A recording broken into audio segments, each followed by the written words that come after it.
So what you're talking about right now, I remember my wife and I, we spent almost 5 years in the United States, the end of September 2001, right up till middle of September 2006.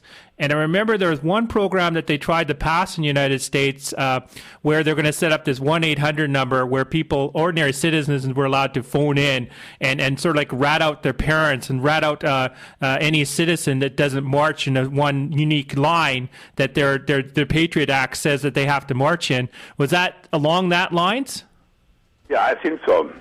But only that if you, it was forbidden, for instance, to listen to foreign radio stations, and there were two radio, one was BBC in London and the other was Beromünster of Switzerland, who had German broadcasts, and it was forbidden by this the penalty of death if you were caught listening to these programs.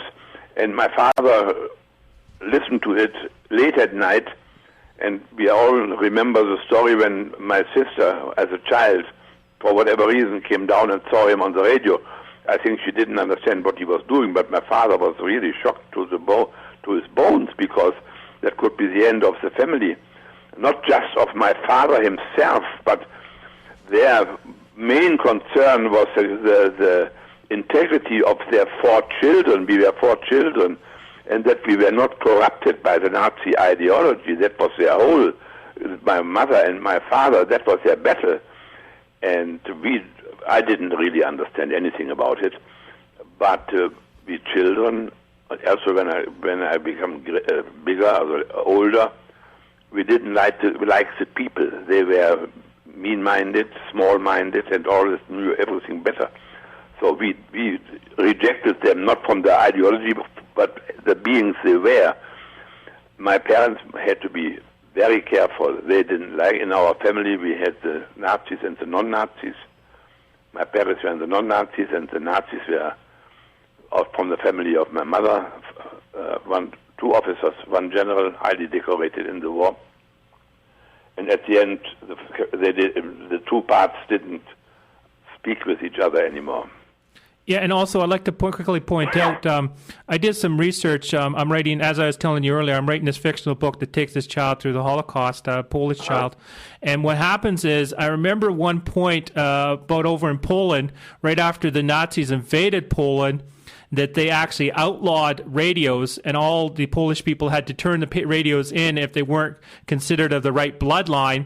And then they set these loudspeakers up all out throughout Warsaw that they would transfer the news out through. And also they outlawed all media outlets, newspapers, everything had to be written in German.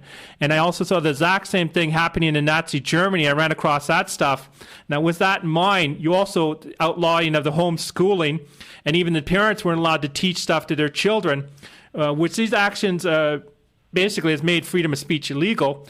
With this in mind, and looking at the U.S. today and taking in consideration your novel, Defeating the Totalitarian Lie, how close do you feel the U.S. is to being Nazi-controlled or possibly United China Communist States? Well, we would be Nazi-controlled with this what used to be the main news media, CBS, NBC, and what is it, the third one, if there would be not the Internet and the Internet newspapers like WorldNet Daily. I get a lot of my information I get from out of the Internet, and so the so-called main media, the mainstream media, are no more the mainstream media. They are still, they are powerful still, and they are, for instance, in these last elections, they are pro-Obama, and they make they don't even try to hide it anymore. They are part of the government infrastructure, of the government establishment. And we also have to remember that I remember running across pieces of information, reports that talked about the Internet 2, which is a new Internet that the U.S. Government officials are thinking of setting up, whereby it would be government controlled. And there's also the head corporations up here in Canada and also down in the United States. They want to start creating packages of the Internet and treating it like cable. So if you want access to news, if you want access to freedom of speech, well, you're going to have to pay extra for that. What the question is, if this stuff does come in effect, and in essence, it basically wipes out our chance to basically speak, communicating in amongst each other, how many days do you figure it's going to be before these few elitists are able to, press their Nazi controlled right upon us and create the North American Union, or possibly even in Fortress America? Well, I think I have to admit that I do not know the developments very well in Canada. I have practically no news about it. I do know here that people are slowly getting to realize what Obama and his crowd is up to. So it will, and he knows that it's getting difficult and more difficult all the time, as people realize that all the promises are not really true. Now, how fast, how long that goes, I think here we have this is the last week before the vacations, and I don't think a number of things they wanted to get through, they are not getting through. And it's coming from the proper Democratic senators and congressmen, I think, who begin to wonder whether they are on the right side. But how long it takes, I don't know. Yeah, I think that two of them, two congressmen and senators I'd like to point to would be Dennis Kucinich and Ron Paul, being two people that are really outspoken down there. But up here in Canada, I'd like to briefly explain the history of Canada to you.